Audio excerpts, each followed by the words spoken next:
Welcome to Rolling Movie Recap. Today we'll enjoy action, adventure, and sci-fi movie titled Spider-Man. So make sure to bring your favorite food. Sit back and enjoy. Peter Benjamin Parker is a nerdy and shy but intelligent high school senior student at Midtown Secondary College of Science and Technology in Queens, New York City. His parents are dead, and he lives with his uncle Benjamin Parker and Aunt Mabel Parker. He has a crush on his next-door neighbor Mary Jane, who is also one of the few classmates who is nice to him. Her boyfriend, a sports player and the school bully, Eugene Thompson, and his buddies bully and pick on him. Peter's only friend is Harry, who, though rich and good-looking, is similarly an outcast. Harry, however, is somewhat jealous of the affection his father, Professor Norman Osborn, shows Peter. Norman, the founder, owner, and head of weapons contractor Oscorp, appreciates Peter's scientific aptitude and can barely conceal his desire that Peter was his own son. Peter's science class takes a field trip excursion to a genetics science laboratory at Columbia University. The lab works on spiders and has even managed to create new species of super spiders through genetic DNA manipulation and combination. While Peter is taking photographs of Mary Jane for the school newspaper, one of these new genetically altered spiders escapes without anyone noticing, lands on his hand, and hungrily bites him. Peter comes home feeling ill and immediately goes to bed. At the genetic level, the venom injected by the spider bite begins to work strange magic on Peter. Meanwhile, General Slocum visits Oscorp to see the results of their new super soldier formula. When one of Norman's top scientists, Professor Strom, warns him the formula is unstable, General Slocum threatens to pull all of the military's funding from Oscorp. Later that night, Norman exposes himself to the gas formula. He gains superhuman strength and agility, but is driven insane. Peter wakes up the next morning feeling better than ever. He also learns his scrawny physique now ripples with muscles, and his eyesight is perfect. At school that day, he learns he can shoot webs out of spinnerets in his wrists. He demonstrates his own new agility by catching Mary Jane and her food tray when she slips at lunch. Wow. And then beating an enraged Flash in a fistfight.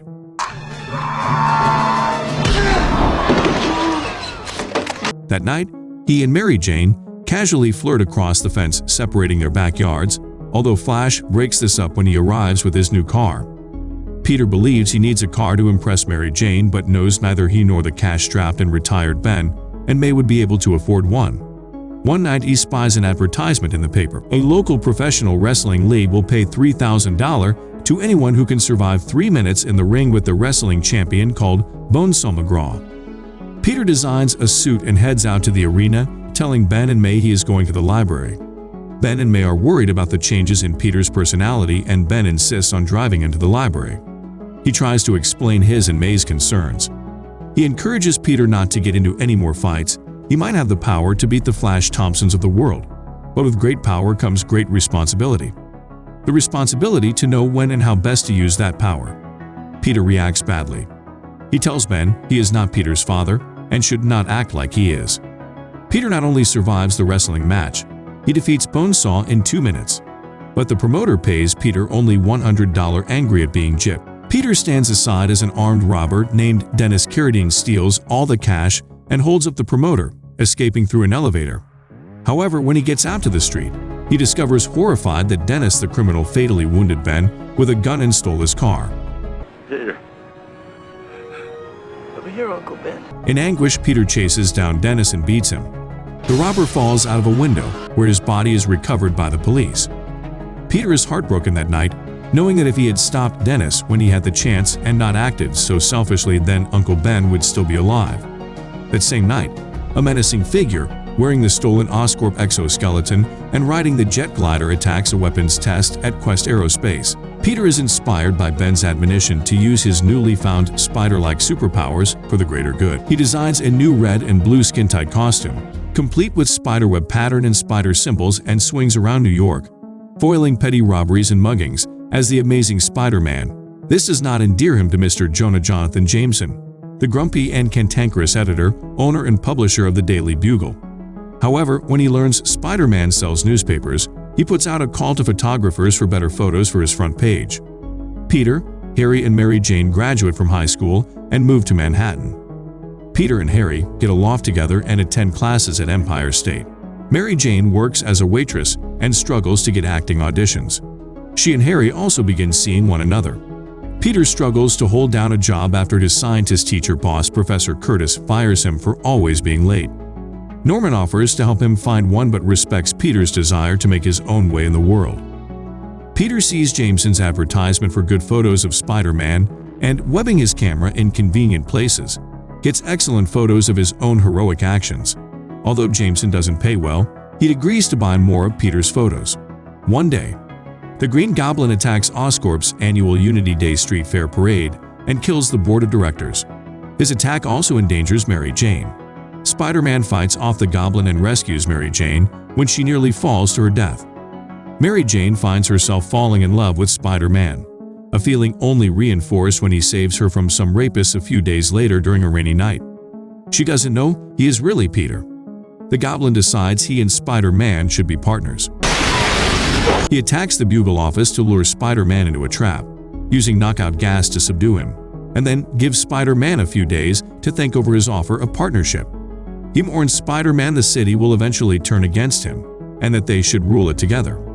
A few days later, on Thanksgiving, Goblin stages a fire in an apartment building to get an answer from Spider-Man. Spider-Man refuses to join with Goblin, and the two fight.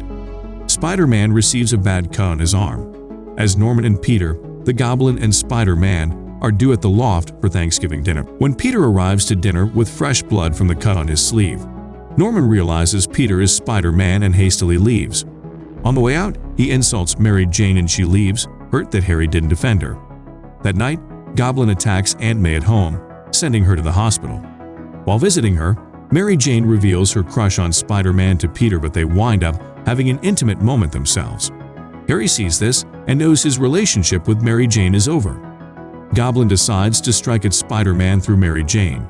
He kidnaps her, then sabotages a trolley car full of children along the Mid-Hudson Roosevelt Bridge. When Spider-Man arrives, Goblin gives him the choice of saving Mary Jane or the trolley car, then drops them both from the bridge.